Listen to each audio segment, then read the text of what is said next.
esta ocasión me permito presentar a nuestros anfitriones del día de hoy, el doctor Amiu Urrutia, quien es el director de proyectos, y al doctor Dagoberto Lara, que es el vicerrector de nuestra universidad certificadora CEDES. Bienvenidos todos. Como les comentaba, es una serie de webinars que vamos a tener durante todos los viernes a las 5 de la tarde, así que los esperamos. Sí, a mí me gustaría mucho que antes de comenzar, antes de que yo les leyera la semblanza de nuestro invitado de honor, pudiéramos presentar un pequeño video que tenemos preparado. No sé si esté listo por ahí, Moni. Sí, listo. En un momento se los comparto. Muchísimas gracias. Estaremos iniciando con este video. Antes de que comience el video, les voy a pedir que pongamos nuestros micrófonos en silencio, por favor. Si nos gustaría intervenir en algún momento durante la charla del maestro Javier, les pido por favor que levanten su mano y ya veremos si es propio en ese momento poderles dar la palabra. ¿Sí? Muchísimas gracias.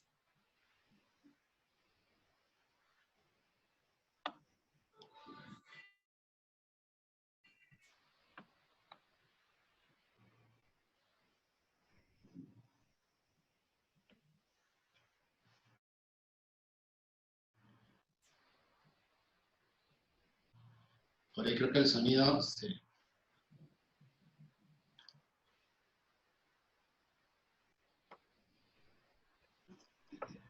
Creo que el sonido no está funcionando por ahí, por favor.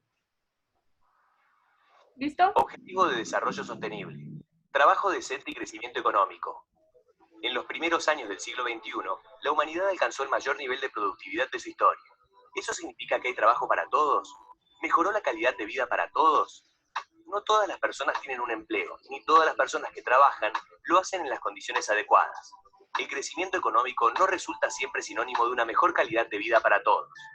De las 7.500 millones de personas que viven en el planeta, casi un tercio son pobres, aunque muchas de ellas tengan empleo.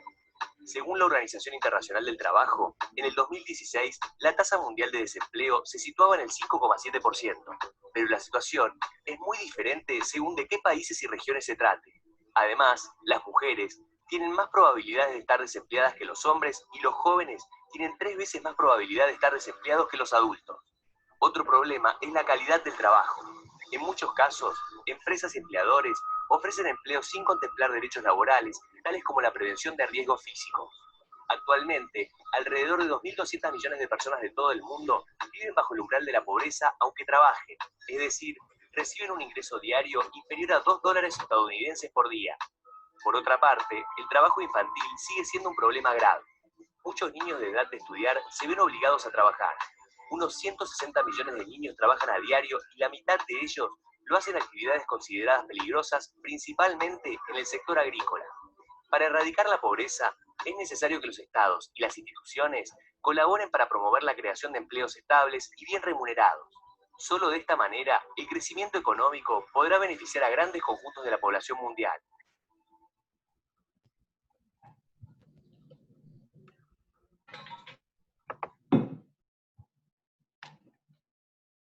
Muchas gracias, Mónica. El maestro Javier Martínez Morales es licenciado en Economía por la Benemérita Universidad Autónoma de Puebla.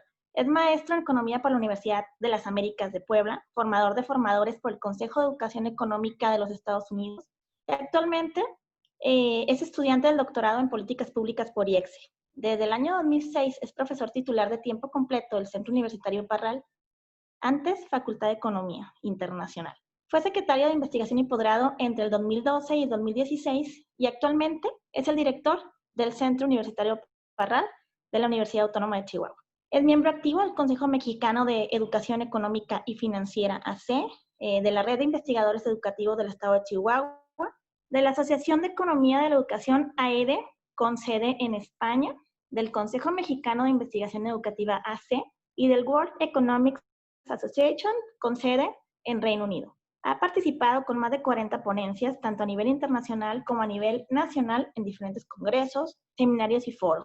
Asesor de cerca de 25 tesis de licenciatura y de maestría, autor de 2 libros y coautor de 4 más. Ha escrito más de 15 artículos académicos, tanto en revistas nacionales e internacionales. Sus líneas de investigación son el impacto social de las políticas públicas y la economía de la educación. sin más preámbulo, pues yo le doy la bienvenida al maestro Javier Martínez y le cedo la palabra al doctor Amir Urrutia, quien es uno de nuestros anfitriones el día de hoy. Muchísimas gracias. Okay. Bueno, pues muchas gracias. Gracias a cada uno de ustedes que está aquí presente, que está tomando este webinar. Doctor Roberto, muchas gracias. Maestro Javier, es un gusto, es un placer poder compartir precisamente esta pasión que tenemos por primero por la educación, después por el tema sostenible. Entonces, pues es un gran orgullo, gran honor poder tenerte aquí, maestro, y bueno, pues va a ser muy interesante la charla que tengamos en este momento. Doctor Dagoberto. Ok, sí, gracias. Precisamente como le dice el doctor Amir, al final de cuentas, nuestro objetivo es común, maestro. Yo creo que vamos por más. Ahora sí que decir, vamos por esta educación que realmente, además de que ya tenemos un nuevo universo, bueno, vamos a estarnos actualizando y haciendo ese intercambio de la educación. Bueno, te cedo la palabra ya para no interrumpir más y realmente escuchar a quien hoy tenemos que escuchar. Por favor, maestro, bienvenido a nuestra casa de estudios, que con todo gusto te recibimos y siempre va a ser tu casa. Muchas gracias, doctor Amir, doctor Roberto, muchas gracias. Maestra Carla, muchas gracias por la invitación a los tres. Me complace estar con ustedes el día de hoy, hablar un poquito de lo que hacemos en temas de investigación, en temas sobre todo de aplicación. Y como bien iniciaba el video con un poco la situación de mercado laboral en el mundo, pues bueno, yo tengo otro tema que tiene que ver con lo mismo de los objetivos del milenio, efectivamente, número 8. Pero sobre todo son temas que a veces no se ven palpables, pero la gente sabe que existen, saben que serán. Sobre todo cuando los egresados de las universidades o de las maestrías o doctorados salen al mercado laboral por primera vez y se dan cuenta que la situación no es como uno la platica o como uno la quiere ver en épocas, sobre todo como estas, ¿no? Que nos ha tocado una situación complicada con la pandemia, el famoso COVID-19, y aunado a esto, pues el bajo crecimiento que habíamos traído ya en años anteriores, no solamente este año inicial de esta administración de gobierno federal, sino ya en años anteriores. Como siempre he dicho, no es culpa de uno, es culpa de varios también, de un proceso también, pero el COVID vino a afectar todavía muchísimo más y agravar mucho más este problema, ¿no? Entonces, sobre todo, ¿qué es la situación profesional en los mercados laborales? Y bueno, voy a permitirme compartir la presentación, y no sé si estén viendo la presentación en la pantalla. Sí, muchas gracias. Entonces, pues como ustedes saben, pues en la teoría, en los salones, aprendemos que pues hay que estudiar para ganar más, ¿no? Eso es lo que siempre nos dicen, hay que estudiar y ganas más, y después una licenciatura es una maestría, después una maestría es un doctorado, y otras 2 maestrías, 3 doctorados, y bla, bla, bla. El problema es que, pues efectivamente se ha demostrado a diferentes niveles de educación y en los mercados laborales que la gente gana más, estudia más y gana más ingresos, ¿no? Y la última, bueno, ahorita ya se publicó la de 2020,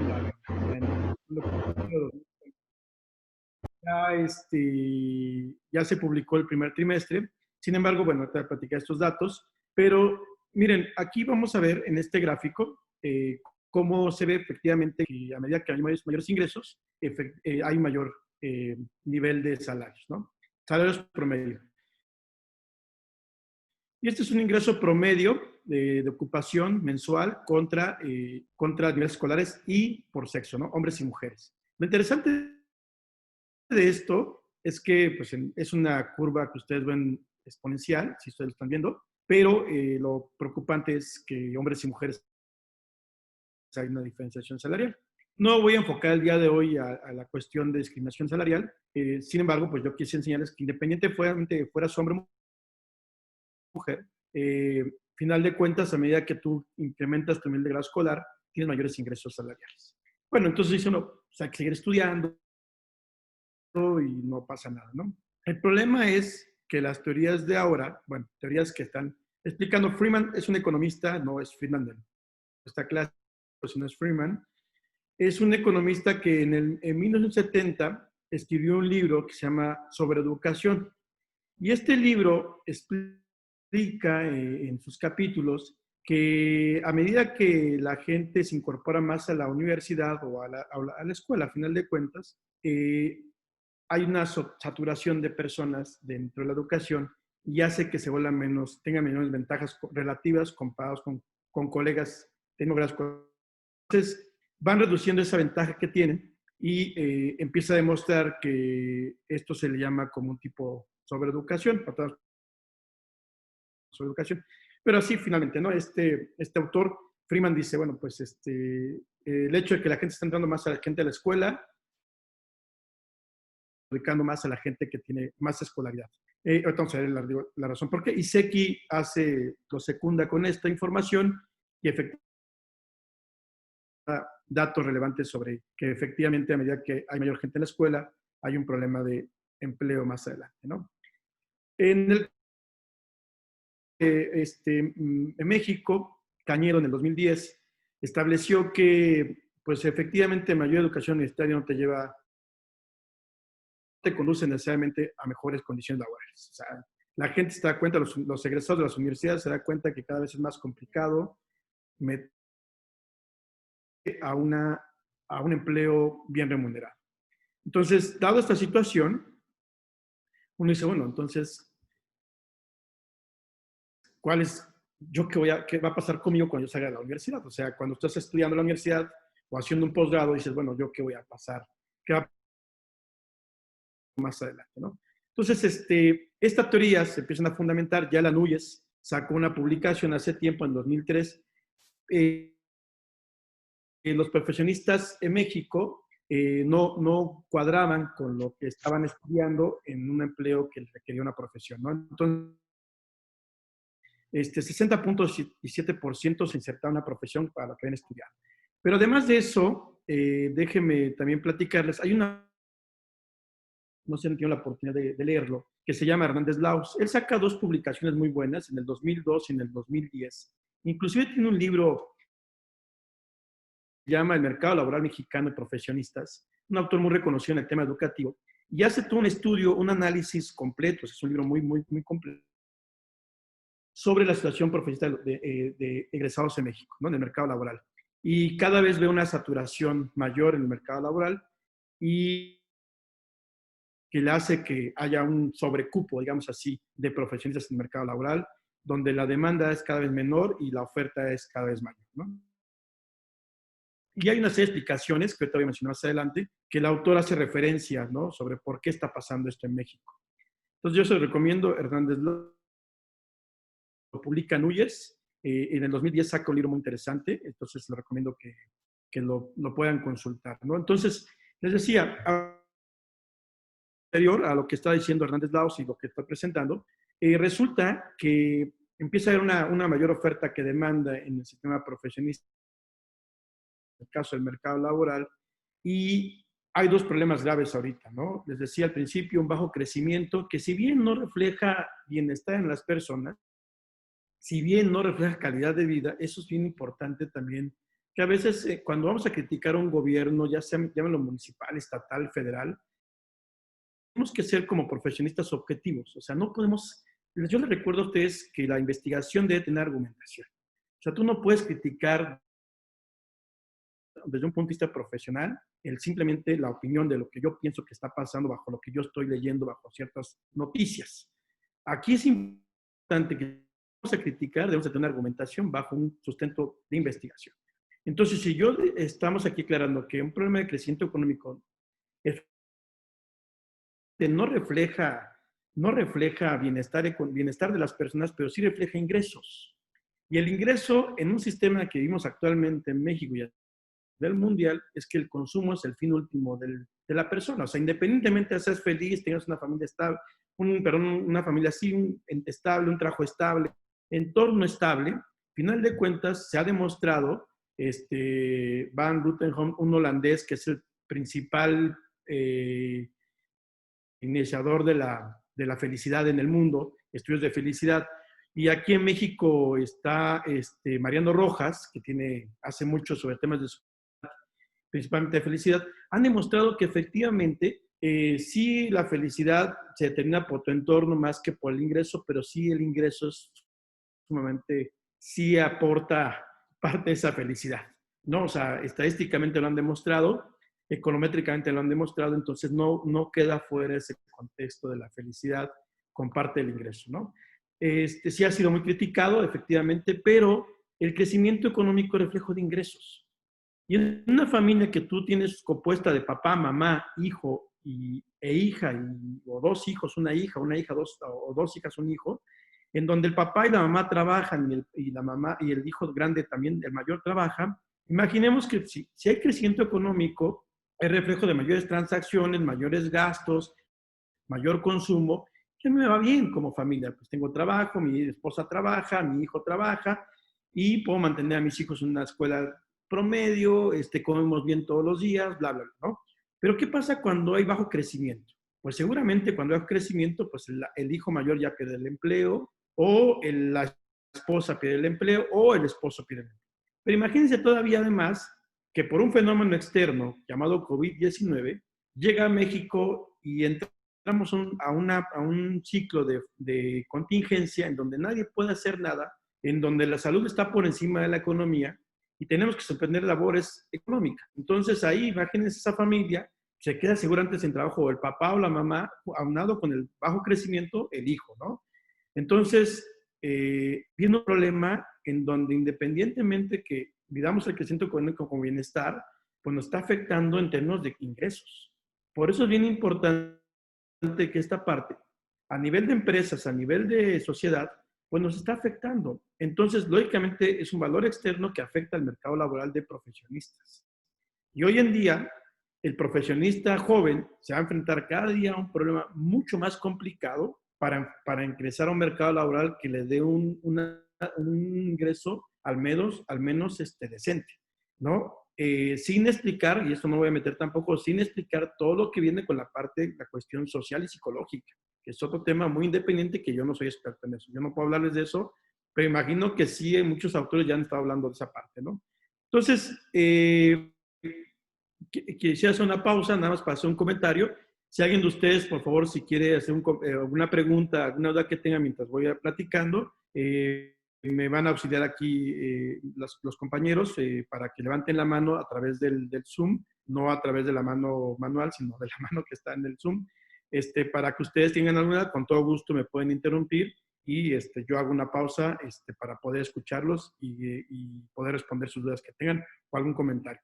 Bueno, seguimos. Dado esto que les decía, algunos datos relevantes, la población se divide en dos poblaciones, bueno, la población total, la población activa y inactiva. Sí, les pedimos que levanten la mano para que, por favor, no, para que todos tengan la oportunidad de poder platicar y yo les pueda responder de manera mucho más apropiada. Discúlpenme. Les decía, la población activa y inactiva o económicamente activa tiene dos poblaciones, la población ocupada y la población desocupada. Ojo, pero la población ocupada tiene población ocupada plenamente y población subocupada o no ocupada plenamente, ¿no? Bueno, entonces si ustedes sacan el dato en el NOE, les da 9.6 millones de profesionistas en México. Esta información también la pueden obtener el laboral mexicano. Ahí la pueden encontrar. Yo la calculo, honestamente, pero el Observatorio Laboral también tiene datos para que ustedes los puedan consultar. No es necesario que ustedes deban de calcular. De los cuales 9.1 millones de profesionistas tienen empleo laboral. La tasa de desempleo del profesionista es del 4.63%. Es una tasa de desempleo baja aún. Sin embargo, los que están empleados, el 20.8% está en la informalidad. En la informalidad. Ahí es un error, no decir desempleados, debe ser informalidad. Es decir, cerca de 2 millones o 1.9 millones de profesionistas terminan informales. Entonces, tenemos de esos 9.1 millones, el 20, casi el 21% está en la informalidad. ¿Cómo nos va en Juárez, en Chihuahua, en diferentes estados? Yo les pongo el ejemplo de Juárez porque es la ciudad más grande del estado porque tiene cerca de 1.5 millones de habitantes hasta el 2019.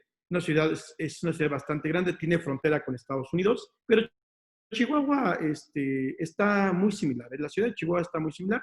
No puedo calcular para más ciudades porque la encuesta nacional de ocupación y empleo solamente es representativa para Juárez y a nivel estatal. Para las demás ciudades ya no tengo información, salvo el IMSS que nos da información continuamente a nivel ya municipal, ¿no? Y bueno, la tasa de desempleo en Juárez es de 1.71% en profesionistas. En Chihuahua está en 1.4%, ¿eh? Y la informalidad es del 13.3% en Juárez. En Chihuahua está alrededor del 11% de informalidad de profesionistas en México. Bueno, entonces uno se pregunta, ¿por qué está pasando esto? ¿Por qué hay informalidad? ¿Por qué no todos ocupan donde deben de estar? Y bueno, ahorita vamos a responder esta pregunta. El ingreso promedio de profesionistas en México, 12,000 pesos, en Juárez está en 16,000, en Chihuahua está en 15,700 el promedio mensual. Ojo, promedio mensual de ingresos. Esto no quiere decir que todos vamos a ganar eso o que ganemos por debajo de esta media. Unos pueden ganar muchísimo más y otros pueden ganar muchísimo menos. Tenía Mariano Rojo, que tuvo la oportunidad de que me diera clases en el posgrado, nos decía que los promedios no siempre son confiables en estadística porque podría haber un pollo completamente de la mitad crudo y la otra mitad completamente quemado y en promedio es un buen pollo, ¿no? Entonces, los promedios no siempre dicen lo que es, pero nos acerca un poquito de la realidad, ¿no? Entonces, no siempre son buenos, pero es lo que tenemos en cuestiones de más o menos ubicarnos cómo andamos comparado con en términos monetarios, ¿no? Entonces, la pregunta es, bueno, ¿qué está pasando? ¿Por qué hay un mercado saturado y qué es lo que provoca un mercado? ¿Qué es lo que provoca, mejor dicho, un mercado saturado? Les voy a platicar rápidamente qué sucede. Hay mercados saturados. ¿Qué efecto tiene? Pues los mercados, la gente no encuentra puestos donde ellos quieren trabajar. ¿Qué hacen? Pues se van a puestos que no requieren una profesión. Y esas personas que no requieren una profesión, esos puestos que yo como profesionista me voy a un puesto donde no requiere una profesión, se le conoce como sobreeducado. Pero también están los que no tienen una profesión y agarran un puesto que requieren una profesión, que se le conocen como subeducados. Y yo les llamo a los correctamente educados que están trabajando en un puesto laboral que le requiere una profesión. Ahorita voy a hacer una diferencia en este tipo de situaciones, ¿eh? Entonces, hay dos tipos de desfases, el horizontal y el vertical.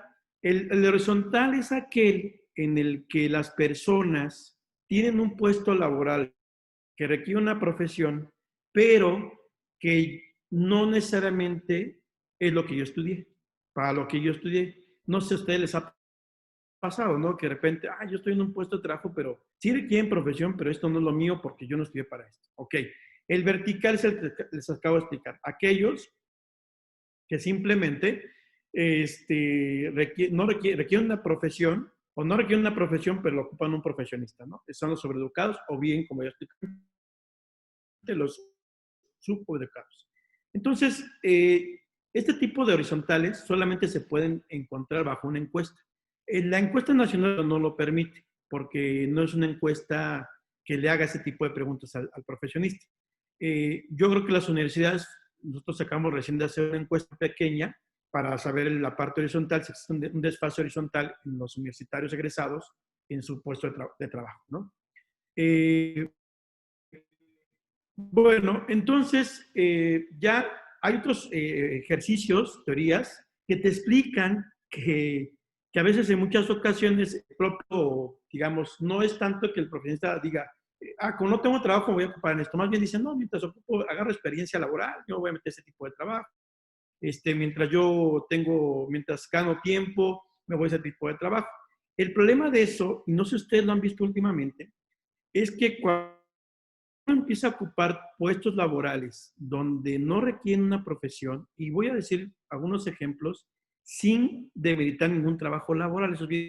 Estos son ejemplos porque así es. Un cajero de banco. Un cajero de banco le pide mínimo ahorita la universidad. Cuando es 4 años, solamente pedían la preparatoria.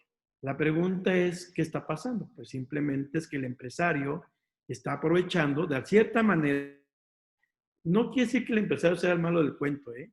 Simplemente es una cuestión de oferta y demanda, en donde el empresario toma ventaja de esa, digamos, saturación de mercado y donde dice, bueno, ahora te voy a pedir una profesión para ocupar un puesto, cuando realmente no lo requiere.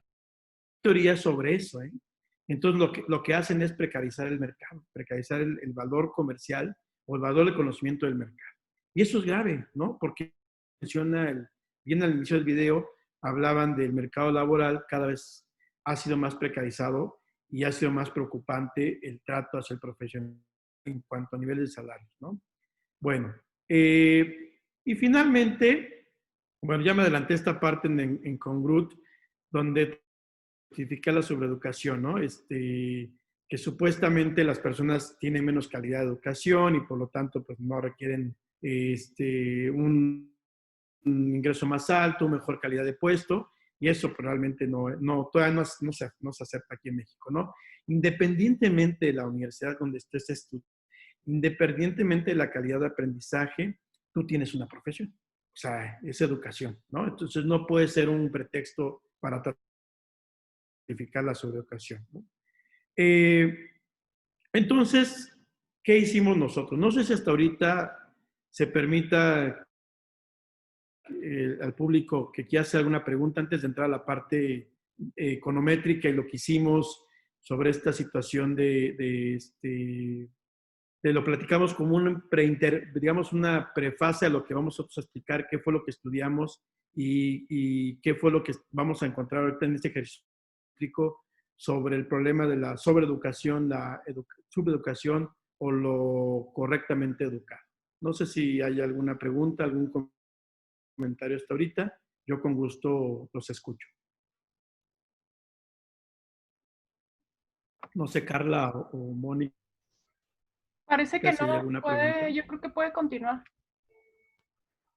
Muy bien, perfecto. Entonces, continuamos. ¿Qué hicimos nosotros? Bueno, para hacer este análisis, tomamos la encuesta nacional de ocupación y empleo, la famosa ENOE, del cuarto trimestre de 2019. Esta muestra tiene 36.579 observaciones, lo que te da como reflejo ese 9.1 millones de mexicanos profesionistas. Con un factor de expansión que es un multiplicador. Hay mucha discusión cuando la gente no entiende qué es el factor de expansión, le cuesta mucho la representatividad que tiene una muestra. Entonces, esto es bien importante. Las encuestas del INEGI tienen toda una metodología estadística y probabilística validada a nivel internacional. No es nada más como que me pongo a encuestar y a ver qué pasa. No. Es una encuesta que está ya validada y que está demostrada que sus datos son muy apegados a la realidad, ¿no? Tienen un margen de error de cerca del 7.6% en algunos casos y en otros casos menos, ¿no? Entonces, es una muy buena información la que obtenemos, muy apegada a la realidad. Bueno, ¿qué hicimos entonces? Estos son los datos que agarramos de la encuesta nacional de ocupación y empleo y posteriormente calculamos información. Primero, ¿qué hicimos? Nos fuimos al Sistema Nacional de Clasificación de Ocupaciones, el 5. El 5 tiene un montón de clasificaciones de ocupación. Entonces te dice, hay ocupaciones para gerentes, funcionarios, comerciantes, los que venden inclusive los boleros, los oficios. O sea, hay un montón de clasificaciones. La pueden encontrar en donde ustedes le ponen 5 y encuentran la clasificación de ocupaciones. Es un libro como un documento como unas 150 cuartillas, ¿no? Y viene sumamente reclasificado, o sea, no es como que una sola variable, sino vienen un montón de clasificaciones, ¿no? Y luego y lo agarramos ese documento y lo cruzamos con la clasificación internacional de forma de ocupaciones para hacer un match que nos permitiera ver qué se requiere como educación en ese nivel de ese nivel de oficio o profesión o de ocupación, mejor dicho. Por ejemplo, para ser director de una escuela se requiere mínimo tener una licenciatura. Entonces, todos los que tengan licenciatura y están en ese puesto de trabajo están correctamente educados. Entonces, miren, aquí está, que puedan verlo de mejor manera. Esta es la clasificación ocupacional, funcionarios, directivos, jefes y profesionistas, el nivel 1, que es el que pide mínimo educación superior o mayor. El nivel 2 están los técnicos, trabajadores, auxiliares en actividades administrativas. Estos requieren educación media superior o técnica superior, ¿ok? Aquí es técnica superior o media superior.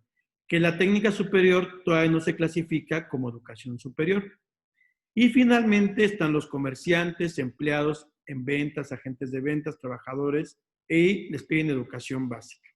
Esto, clasificación, les platico, no es una clasificación que yo hice. Les digo, hicimos un match entre el 5, entre el 5 y el SIGU, ¿no? La Clasificación Internacional de Uniforme de Ocupaciones. Hicimos el match y a partir de eso ya hicimos este cuadro. Este cuadro es el que ellos tienen, pero posteriormente a eso hicimos digamos, calculamos la valeria dependiente que van a ser las personas que están sobreeducadas, subeducadas y correctamente educadas. ¿De qué trata el ejercicio a final de cuentas? Bueno, en primer lugar, ¿se acuerdan que al principio hablamos del problema de la saturación de mercados laborales? Y bueno, hay grupos sobreeducados, subeducados y correctamente educados. Este ejercicio lo que intentamos hacer es medir cuál es la probabilidad de que yo, Javier Martínez, acabe la universidad, cuál es la probabilidad que yo termine sobreeducado, de acuerdo que yo soy profesionista. ¿Ok? Entonces, reclasificamos la información. El grupo 1 sobreeducados es aquellas personas que tienen nivel I2 y 3, pero requieren tener educación superior, pero no digamos, no fue necesaria. Me explico, tengo educación superior, pero me contraté en un puesto que no la requiere. ¿Ok? Por eso es nivel 2 y 3, pero tengo educación superior. Grupos sobreeducados, tengo nivel 1 y tengo educación media superior, pero requieren tener a ese ejercicio, requieren un puesto que requieren profesión. Y aquí es la gente, digamos, que de repente no se les ha tocado ver que hay gerentes de banco que son directores de banco y no tienen la universidad, ¿no? Esos son subeducados. Y luego están los correctamente educados, los que están en el nivel 1 de ocupaciones y además tienen educación superior o más. Esos son los que realmente están en un nivel que les corresponde. Ojo, no quiere decir que para eso estudiaron, simplemente que el puesto les requirió una profesión. ¿Ok? Les repito, la medida horizontal no la podemos calcular porque esta medida se tiene que hacer una encuesta directamente a la persona y en el caso de la 9, pues no le pregunta eso al profesionista. Bueno, una vez que tenemos estos grupos, este grupo sería la variable dependiente. Tenemos 3 valores: sobreeducados, subeducados y correctamente educados. ¿Ok? Entonces, la variable independiente, pues vamos a ver más adelante el modelo. Disculpen. Este es el modelo econométrico. ¿Qué es lo que se hace? Básicamente, lo que se mide es la probabilidad de estar sobreeducado, subeducado y correctamente educado. Entonces, teniendo este modelo, este modelo es un modelo probabilístico multinomial. Se les conoce, a diferencia del binomial, es que este te permite calcular 3 probabilidades de ocurrencia y el binomial es 2, como se dice binomial, 2 probabilidades de ocurrencia, ¿no? ¿Ocurre o no ocurre? Aquí son 3. Ocurre esto, ocurre esto, ocurre esto. O sea, ocurre S1, S2 o S3, ¿ok? Y tú lo englobas en esos 3 ocurrencias. Entonces, esta distribución del modelo te permite calcular probabilidades de si estás sobreeducado, subeducado o correctamente educado. Y este modelo, calculamos una estimación de sobreeducado. Esto realmente no es sobreeducado, están los 3 valores. Y metimos el valor del sexo, o sea, hombre o mujer, la edad de la persona, la escuela acumulada, el logaritmo del ingreso, la empresa y la rama. Cuando digo empresa y rama es que la empresa puede ser, por ejemplo, mediana, grande, pequeña, micro, gobierno. Y cuando decimos rama, puede ser rama, digamos, construcción, puede ser actividades petroleras, etc. Yo lo que voy a enfocar básicamente es el resultado principal, esta publicación, si espero no me equivoque, sale este año. Yo les comparto después el link donde pueden bajar el paper. Buen capítulo del libro, mejor dicho. Va a salir publicado este año el libro y yo participo en un capítulo de ese libro y se los puedo proporcionar para que no tengan que comprarlo. Bueno, si lo quieren comprar adelante, pero si no, de todos modos se los pasamos el link. No pasa nada. Y ya si quieren, con gusto les daremos esa información. ¿Cuáles fueron los resultados descriptivos más importantes? Bueno, pues el ingreso, ¿no? El ingreso por medio del grupo 1, acuérdense que son los sobreeducados, 10,581 pesos. El grupo 3, 13,000. Y el grupo 8,000. O sea, los que están correctamente educados en un puesto laboral ganan más que los sobreeducados, efectivamente. Horas trabajadas promedio son 43 contra 36 y participación en el mercado laboral 43 contra el 49%. O sea, ya ustedes se pueden dar una idea de cómo van a salir los resultados probabilísticos, ¿no? Con esta participación en el mercado. Entonces, cuando tenemos el resultado, les voy a pedir por favor atención en esta parte.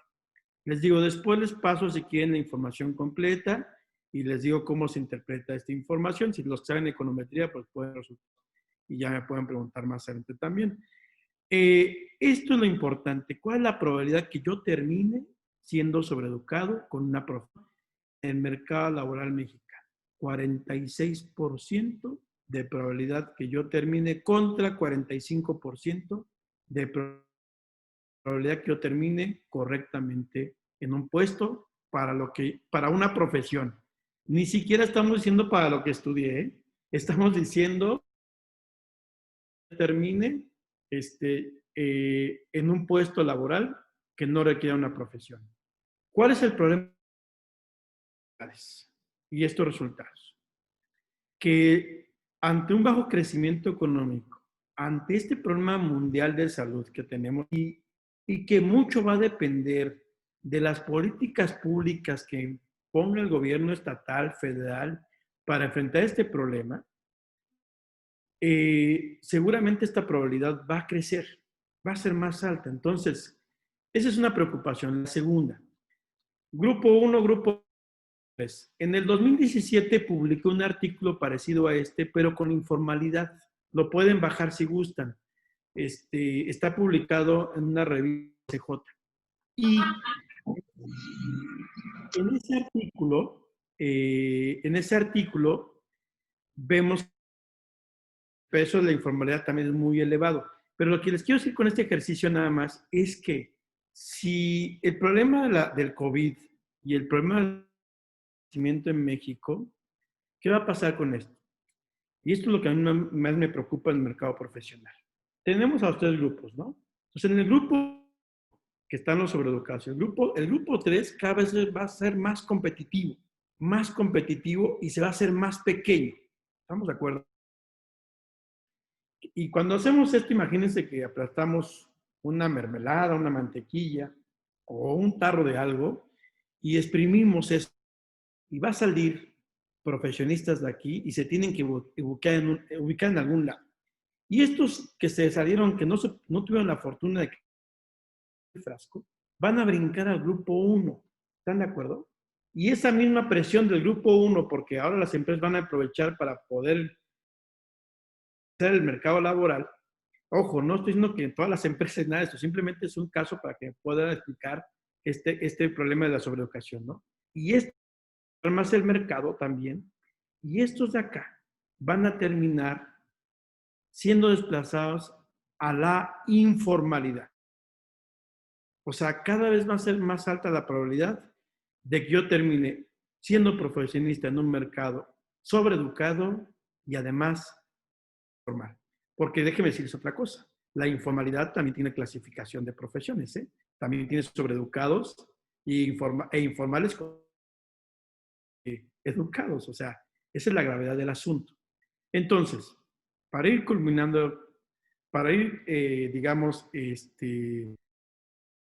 concluyendo esta parte, esta presentación, tenemos que ser más conscientes en los mercados laborales, tanto la universidad, tanto las empresas como el gobierno, qué estamos haciendo para poder hacer este match para que los profesionistas tengan mejores mercados laborales que les dé mejores ingresos, mejor calidad en puestos laborales y que realmente sea remunerado ese puesto laboral para el que trabajaban, para el que estudiaban, perdón.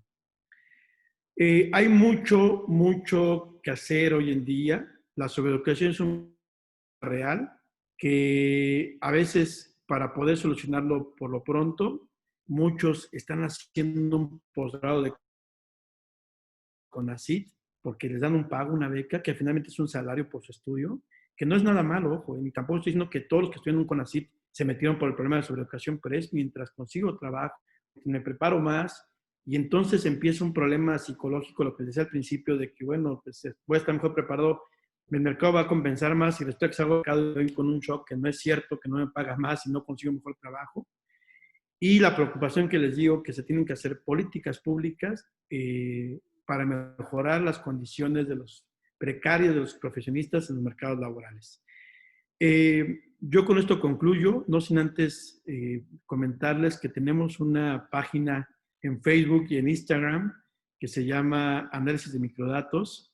Publicamos microdatos, agarramos bases de datos del INEGI y sacamos información importante para los profesionistas, para la comunidad general, temas de pobreza, temas de mercados laborales, temas de todo tipo que tengan que ver con microdatos para que se puedan tomar decisiones de política pública. Espero de verdad que les haya gustado esta charla. Estoy a su disposición. Está mi contacto aquí, jmartinm@wash.mx, una página de microdatos para los que nos quieran seguir, de información oportuna y de fuentes reales del INEGI. Y muchas gracias nuevamente por la invitación y muchas gracias por esta oportunidad que me dieron por esta presentación. Gracias. No, muchas gracias, pues excelente presentación, maestro. Sobre todo, bueno, pues enfocando el tema crítico, el tema de análisis, el tema de contrastación de datos y bueno, pues la estadística tiene que funcionar en algún tema precisamente científico y pues esa es una excelente presentación. Pues te agradezco mucho, maestro. Y bueno, pues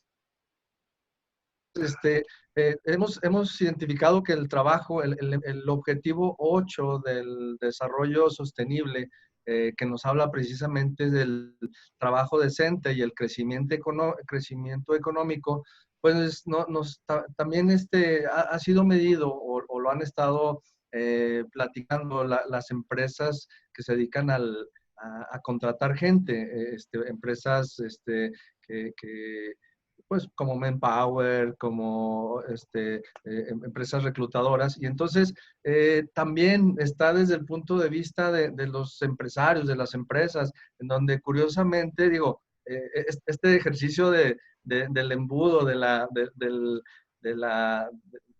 recipiente ahí que se va, está increíble, me gustó mucho y nos va dando precisamente este panorama, esta nueva forma de cómo se identifica ya lo que es el tema laboral. Y bueno, pues teníamos el dato en el 2019, todavía existía el 52% de empresas que no encuentran o que no han encontrado el perfil idóneo. Imagínense, estamos hablando de 40, aquí en Chihuahua, 40,000 empresas, cerca de la mitad, 20,000 empresas no encuentran un perfil idóneo. Y entonces, por ahí lo menciona Anúyez, ¿no?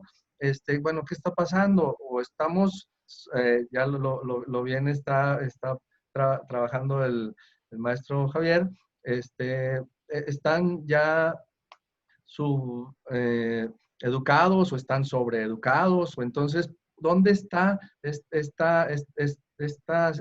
tema donde de empresas por un lado no encuentran y por otro lado las personas no encuentran también el tema laboral? Y bueno, pues aquí nos podemos ubicar en el elemento 8, en el objetivo 8 de los 17 objetivos de desarrollo sostenible, en donde hay metas, existen las 10 metas que hay que estar, como bien menciona el maestro Javier, hay que estar identificando estas políticas y entonces hay que cubrir algunos aspectos y entonces aparece por ahí ya lo que es la meta la meta del objetivo 8, que es la meta 8.2, lograr niveles más elevados de productividad económica. Y entonces, pues hay que modernizar y es donde la nueva realidad nos llevó o ya identifica que los nuevos puestos de trabajo están enfocados a la modernización.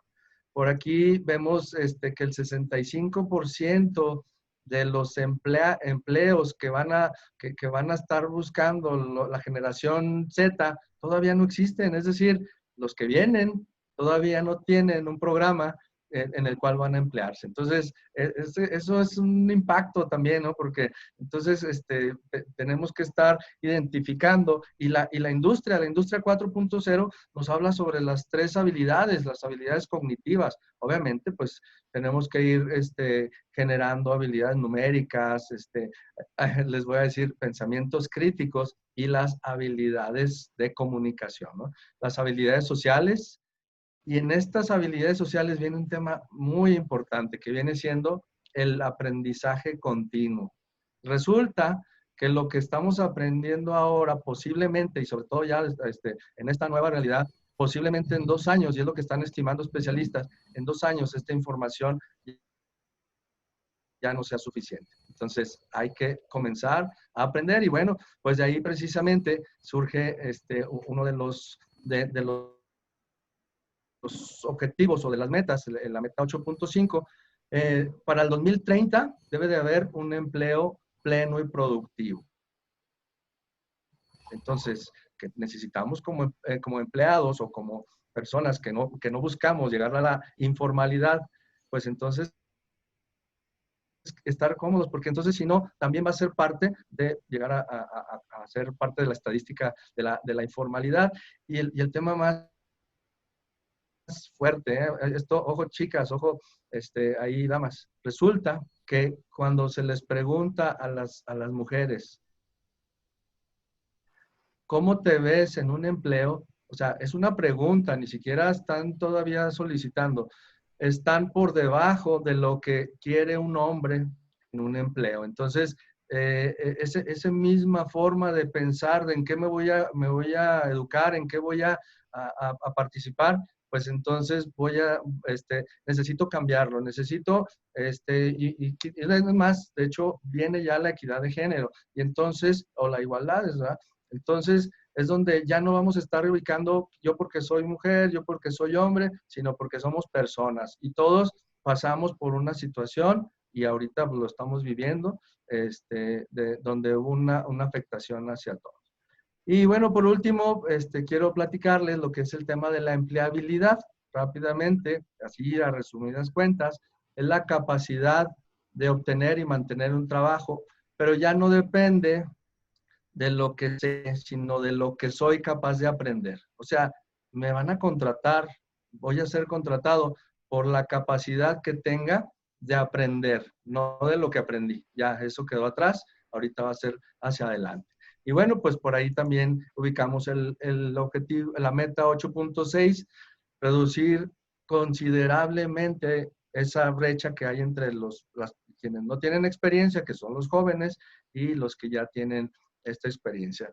Y bueno, por último, pues lo que viene siendo, hay que fortalecer, o las instituciones financieras también deben de estar a apoyar los temas económicos, porque somos una sociedad y entonces ellos también tienen unas afectaciones. Entonces, doctor Dagoberto, no sé Sí, okay. ¿qué piensas gracias por la plática, es una excelente información que nos está otorgando, licenciado maestro. Yo creo que, pero venía pensando ahorita que estábamos platicando precisamente sobre lo que comentas en las metas. De hecho, indudablemente los objetivos de la Agenda 2030 tienen que cambiar, van cambiando. Sin embargo, ya adivinaban, o sea, aquellos municipios, aquellas regiones que no generaron un plan, una trazabilidad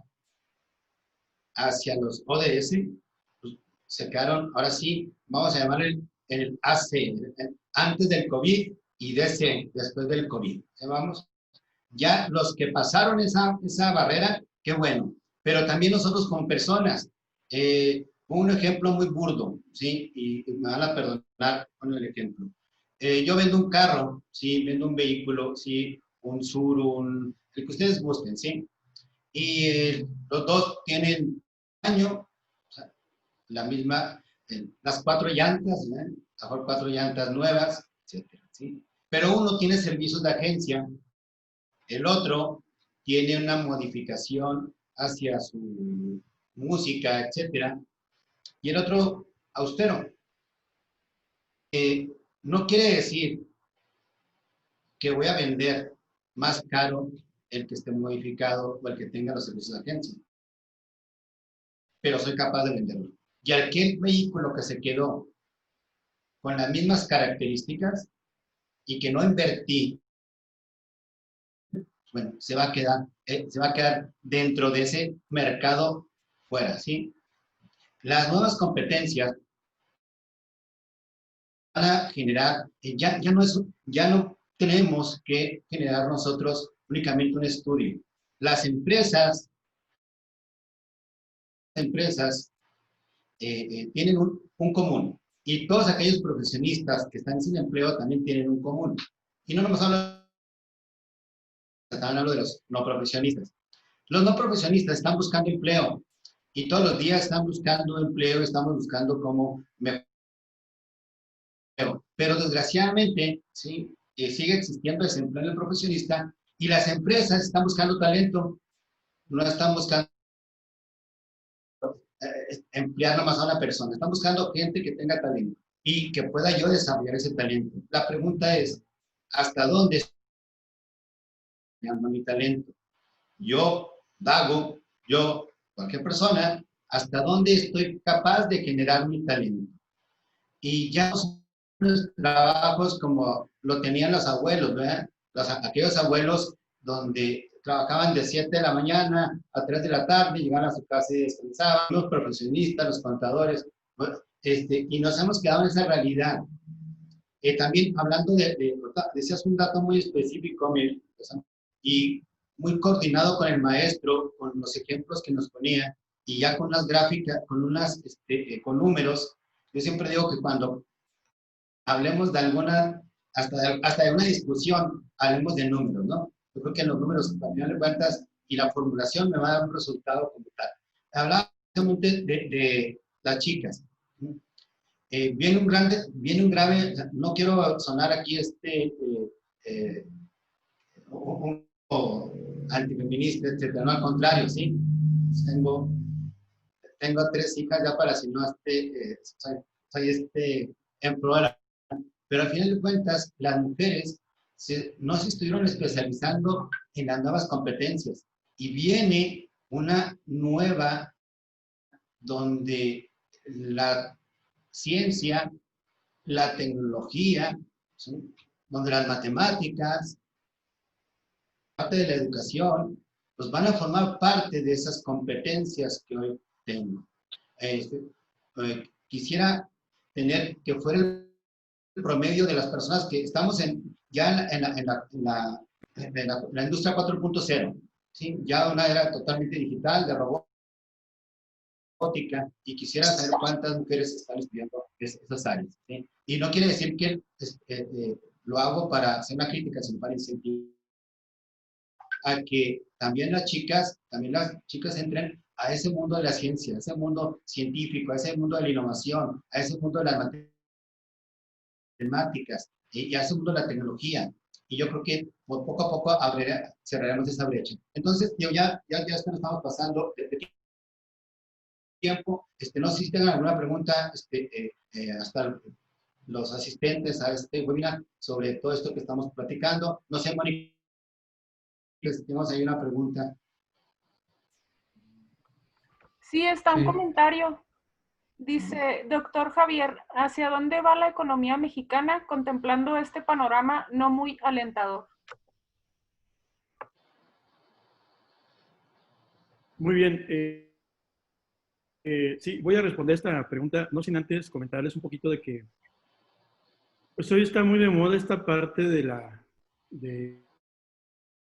y no de moda en el sentido de que lo tengamos que hacer, en el sentido que hasta afortunadamente ya se volteó a ver el problema de la discriminación en México, de todo tipo, ¿verdad? Entonces, precisamente nosotros vamos a hacer un estudio sobre qué, vamos a medir el grado de discriminación controlando factores como el color de piel, por el sexo, entre otros, y vamos a ver si la diferencia salarial tiene que ver por productividad o por discriminación de esas características.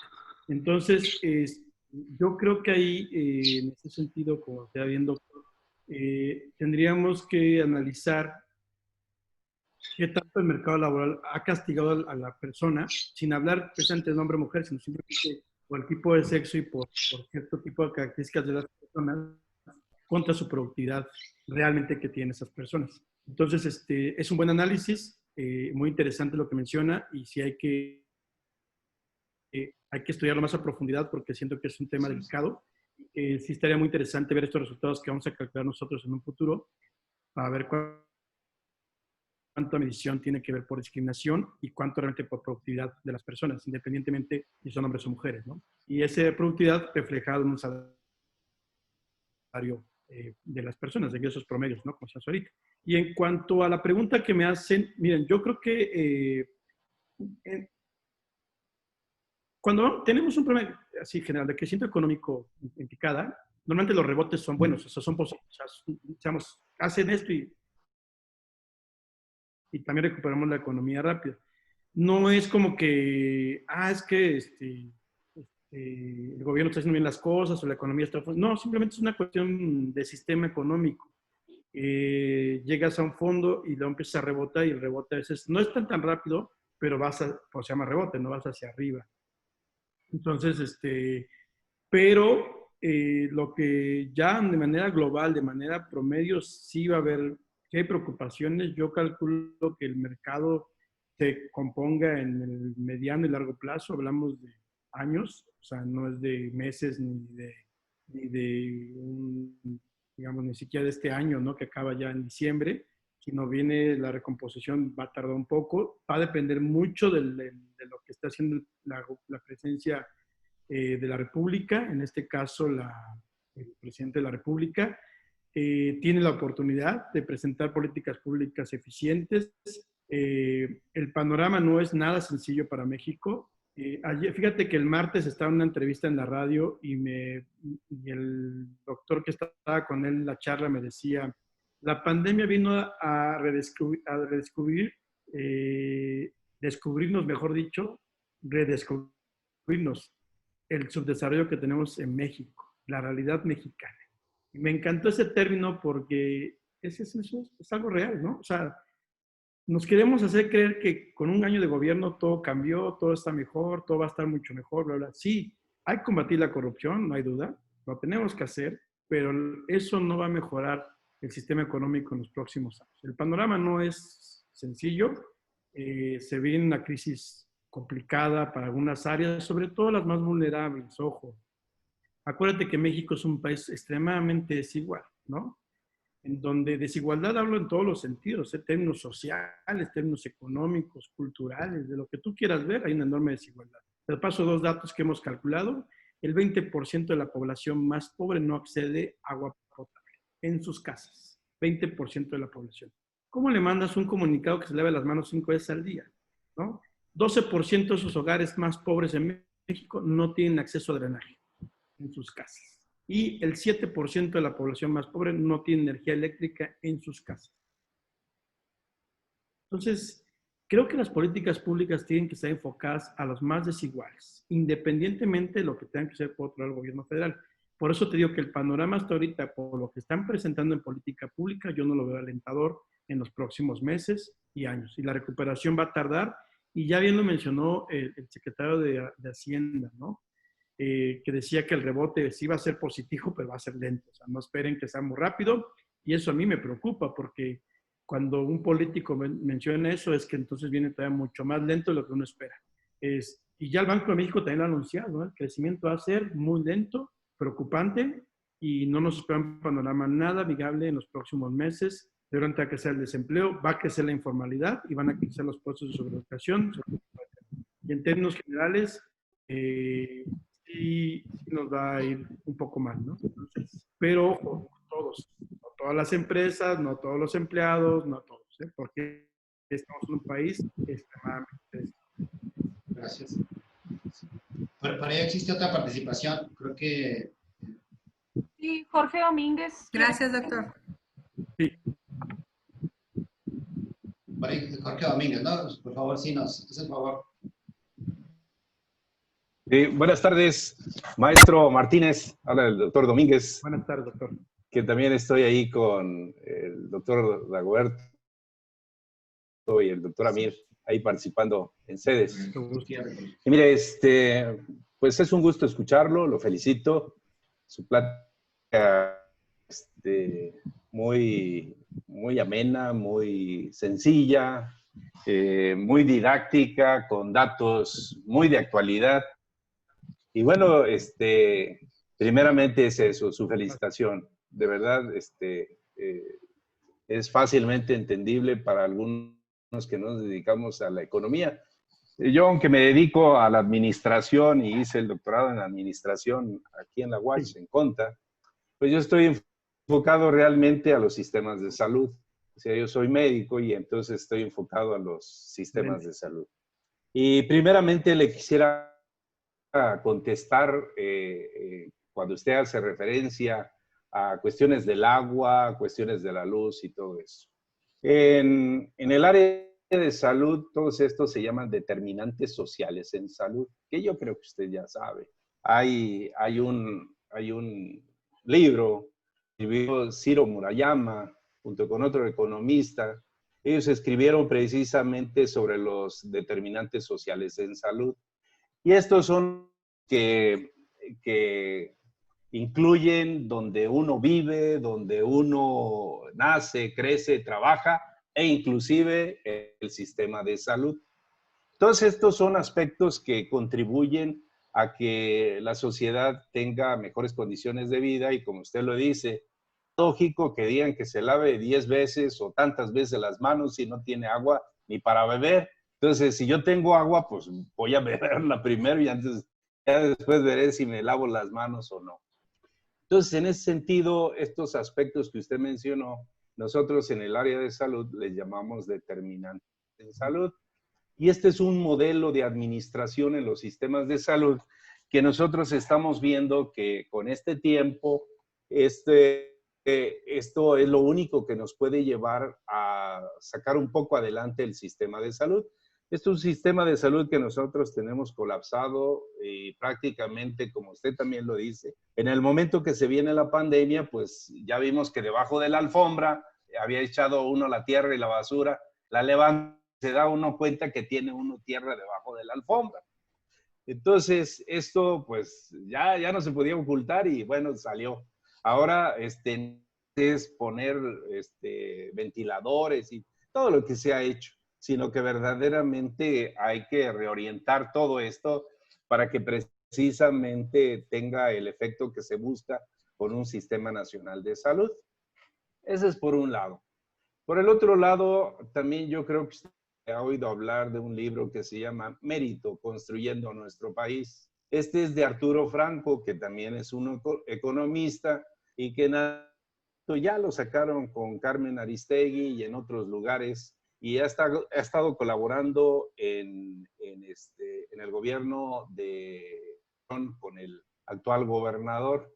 Entonces, es un hombre joven como usted, y entusiasta y con la idea de pues, buscar que la economía verdaderamente logre uno de sus objetivos, ¿no? Que la gente salga de donde está, de su situación de desventaja, porque como lo mencioné en un momento, dentro de los determinantes sociales, de acuerdo con el estudio de Marmot, que lo hizo en el 2010 y que aplicó la Organización Mundial de la Salud, este estudio, para decirle a los gobiernos que no nada más se necesita poner sistemas de salud, sino también llevar hacia allá el poder, el dinero, porque normalmente nosotros lo tenemos sectorizado hacia los sitios con un nivel económico más alto. Pero bien, regreso y retomo esto del libro que se llama Mérito en nuestro país, y le quiero comentar que la palabra mérito en México, y esta es una forma de buscar qué tanta aplicabilidad tiene en nuestro país, es que la palabra muy pocas veces se encuentra en libros, diccionarios o algunos que pudieran hablar sobre las cuestiones de nuestro país. De tal manera que este es uno de los aspectos que influye mucho para que los profesionistas no estén donde deban de estar. Y le platico, yo creo que el doctor Dagoberto y el doctor Amin, ellos a lo mejor fueron invitados a la reunión que hubo con el síndico municipal de Chihuahua en el Instituto Estatal de Profesiones, ACE, que no sé si lo conozca.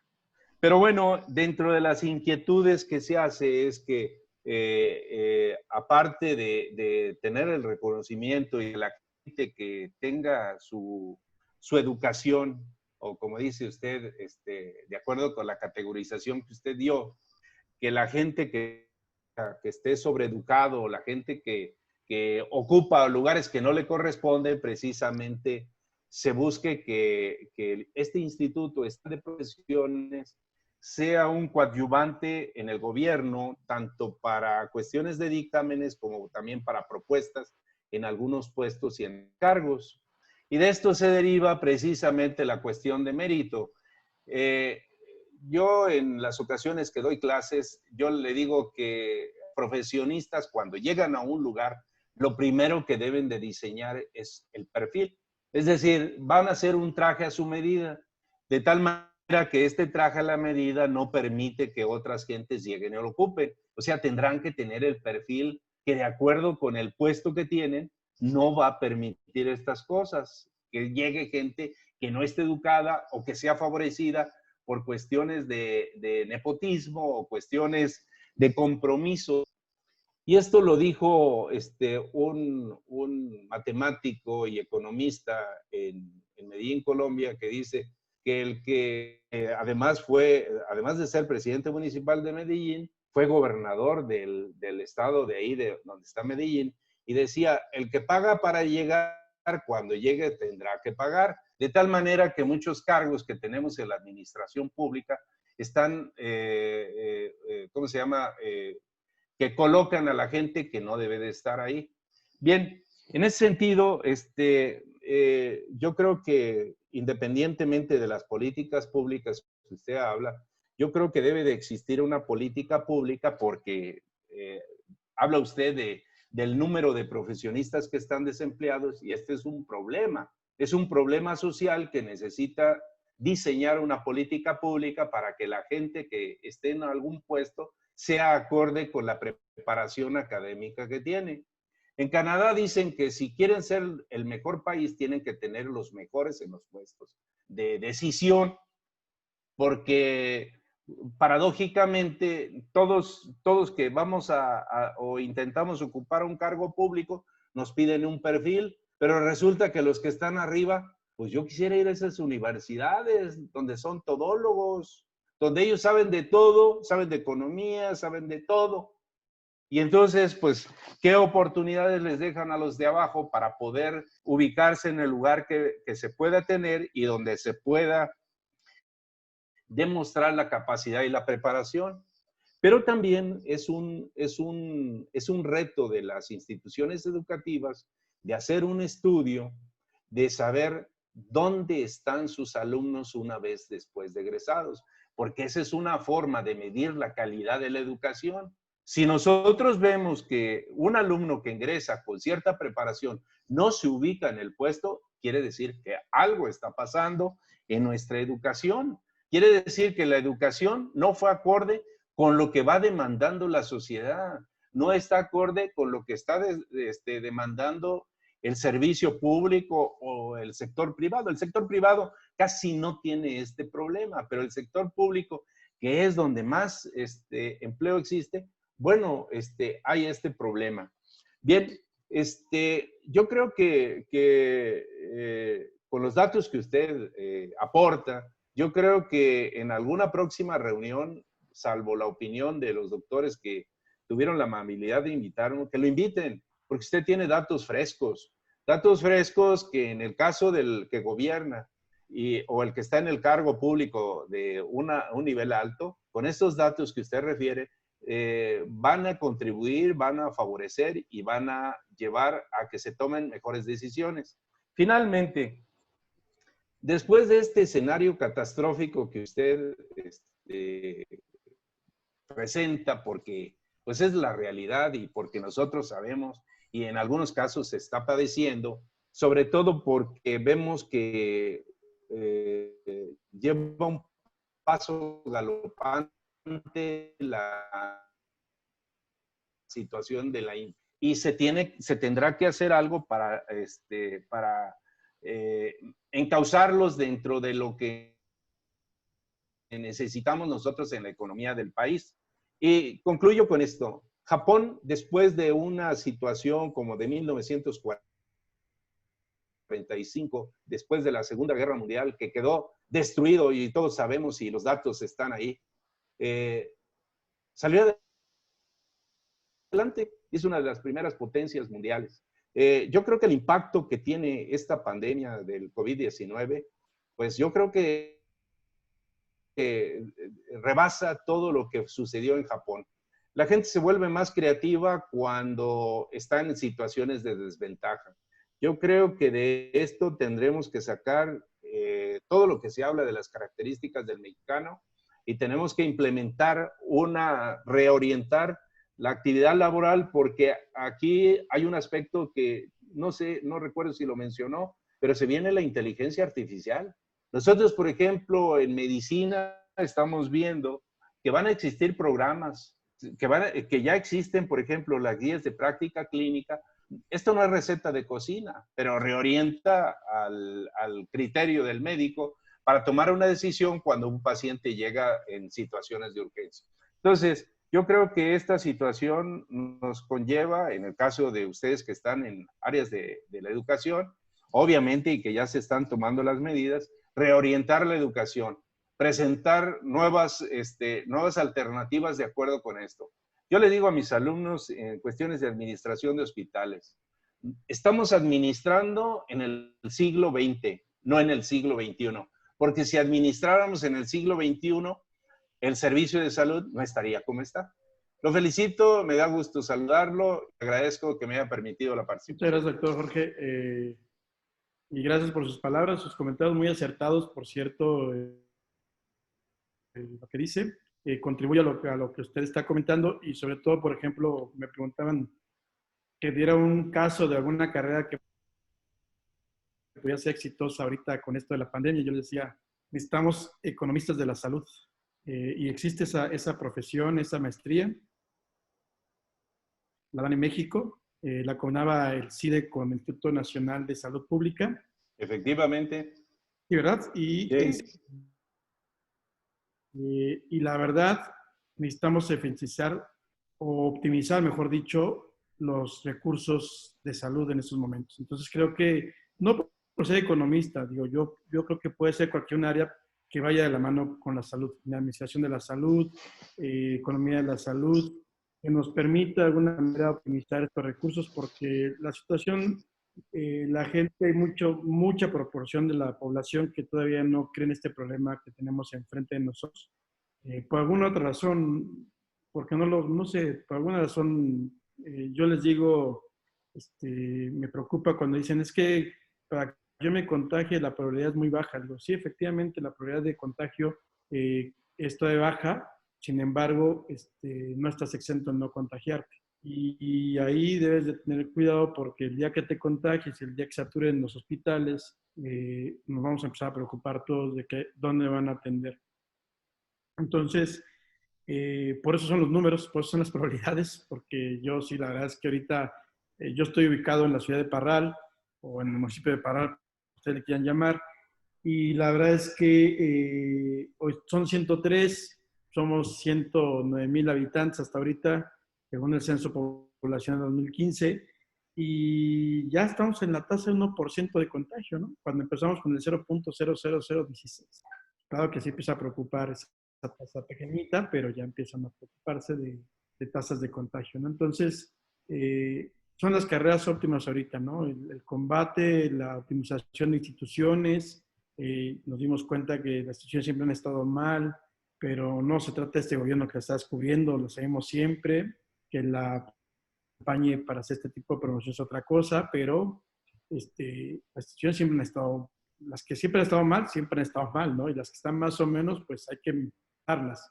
Entonces, esa es la oportunidad ahorita, ¿no? Que los jóvenes quieren un poquito hacia las problemáticas actuales y puedan ocupar ese conocimiento para optimizar recursos, optimizar, hacer eficiencia en ese tipo de situaciones, ¿no?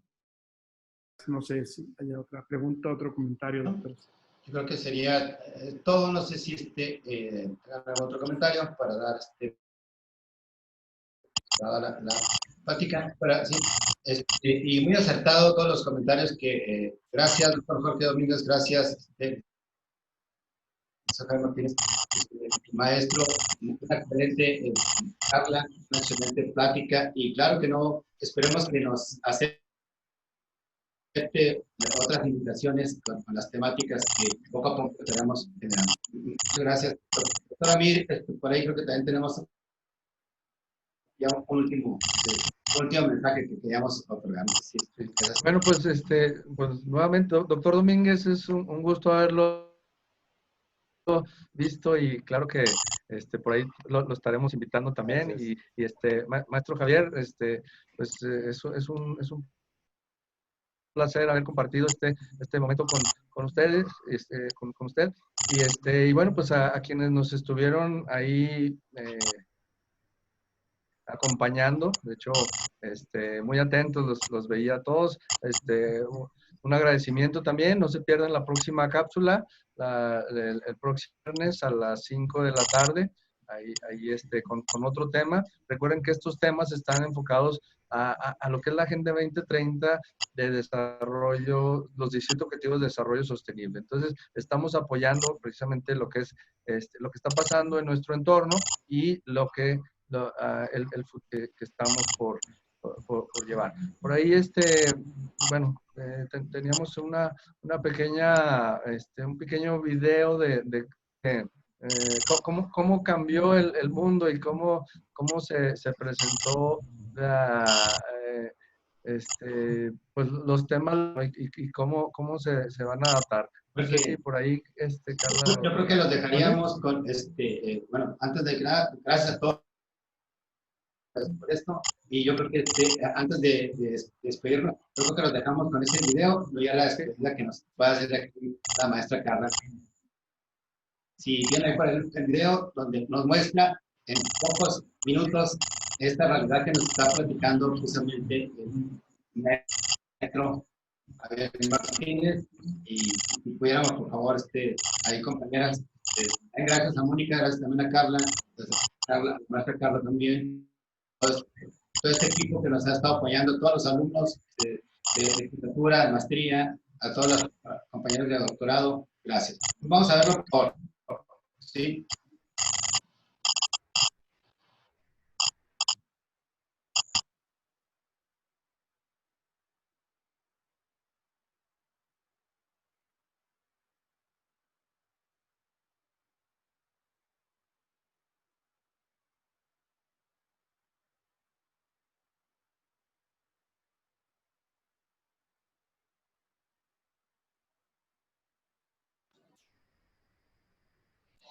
Creo que está ahí. ¿Está para el video? No se está escuchando aún. Pero también por ahí, por ejemplo, si apagamos los micrófonos, salvo la gente que está generando el video.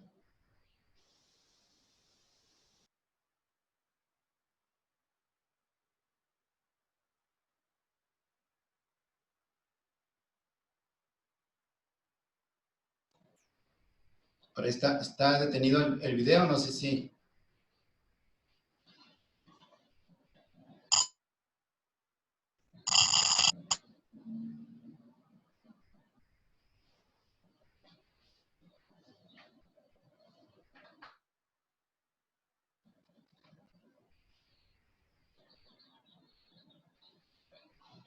Probablemente está muy pesado, ¿eh?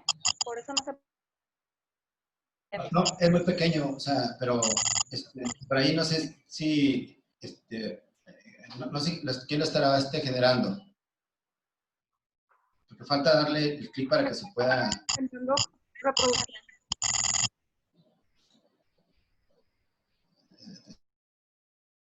Hay un sonido, pero no se puede reproducir, no sé si...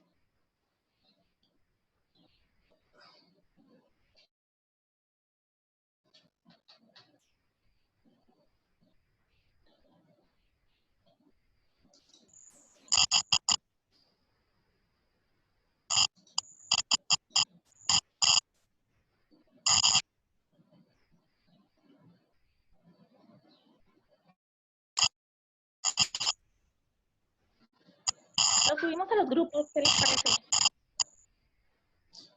No se escucha.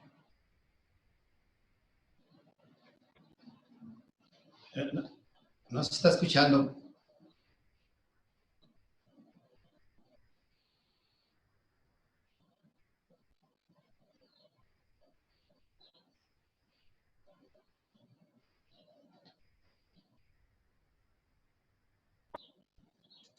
No, Dago, no me deja con el sonido. Se mete otro sonido más. No tendrán otro video prendido. No sé si, doctora Mir, tú lo tengas ahí en tu... Sí, aquí lo voy a poner. Compartir, sí, por favor. Si quieres, dejamos de compartir. A ver, ¿cuál es lo que...?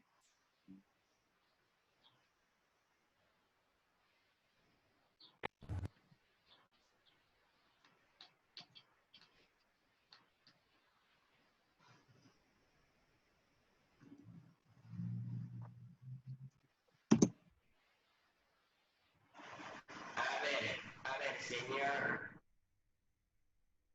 Coma.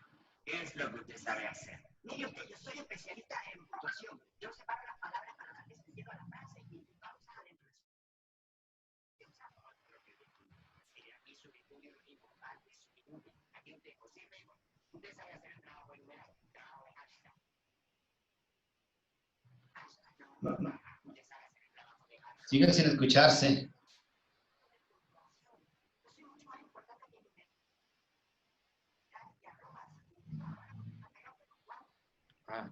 ¿No se está escuchando? No sé si lo quieras compartir con... Sí, lo voy a poner ahí en el... No, pero digo, lo voy a pasar. si gustas compartir lo mismo con sonido. Mejor lo que es que se está escuchando el sonido de la computadora, pero no el del video. Ahí cuando se comparte, una partecita nos dice que compartirlo con sonido. Dice, no se escucha bien.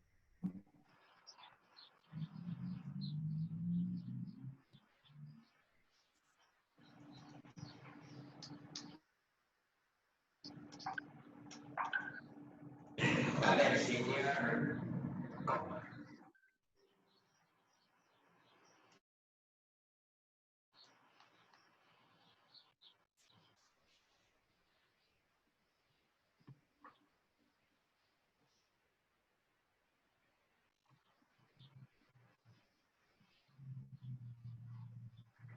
A ver, señor.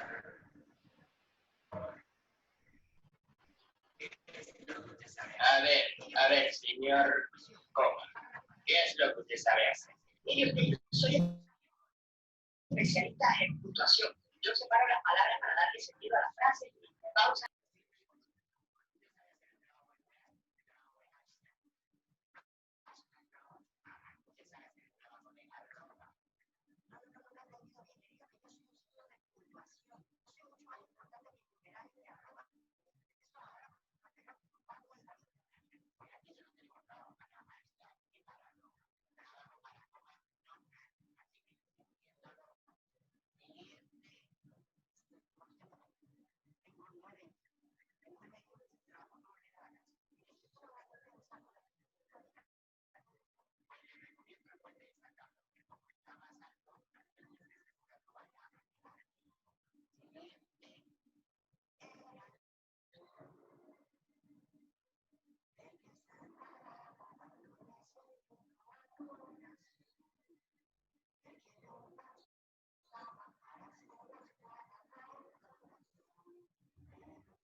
Yo soy especialista en puntuación. Yo separo las palabras para darle sentido a las frases y pausas a la entonación, ¿sabes? Otro que viene con titulito. Mire, aquí sus estudios rimbombantes son inútiles. Aquí usted o sirve o no sirve. Usted sabe hacer el trabajo de numeral. El trabajo de hashtag. Hashtag, ¿no? Ajá. Usted sabe hacer el trabajo de arroba. No me ha entendido bien. Le digo que yo soy un signo de puntuación. Yo soy mucho más importante que numeral y que arroba. Sí, eso es ahora porque están pegados, pero ¿cuándo en la vida? Pues aquí solo tenemos trabajo para hashtag y para arroba. Trabajo para coma no hay. Así que, sintiéndolo mucho, siguiente. No, señor, por favor, usted no me ha entendido. Tengo 9 hijos. Mi mujer me dijo que si trabajo no volviera a la casa. Es que si usted no me habla, salgo de aquí directo a tirarme de un puente. Pues le recomiendo el puente de San Carlos, que como está más alto, así usted se asegura vaya a quedar en coma. Siguiente. Era yo el que se paraba dándole sentido a tu oración, el que bien pausaba para hacer más clara la entonación, pero ya cambió. El mundo ya no tiene tiempo para mí esta juventud. Oye, pero, Cristo bendito, ¿se puede saber qué pretendes? Intenten detenerme. Este mundo de 140 caracteres no es para mí, me voy a tirar. Estás loco, si paréntesis y yo estamos buscando una coma para un trabajo. No me digas, ¿en serio? ¡Ah! Gracias al cielo. De puntuación, pero por lo menos nos da para comer. No me importa, estoy dispuesto a empezamos. De una vez.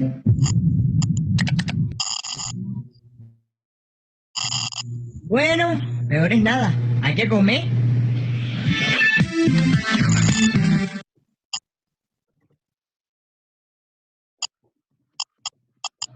Sí, espero que sí se hubiera escuchado, ahora sí. Sí se puede usar, ok. Bueno, ahora sí nos despedimos. Carla, por favor. Una disculpa por las fallas técnicas. Muchísimas gracias a todos por acompañarnos. Esto fue Aldea Global 2030. Nos conectamos el próximo viernes a las 5 de la tarde. Muchísimas gracias. Que pasen excelente fin de semana. Hasta luego. Hasta luego, gracias. Hola, buenas tardes. Gracias. Gracias.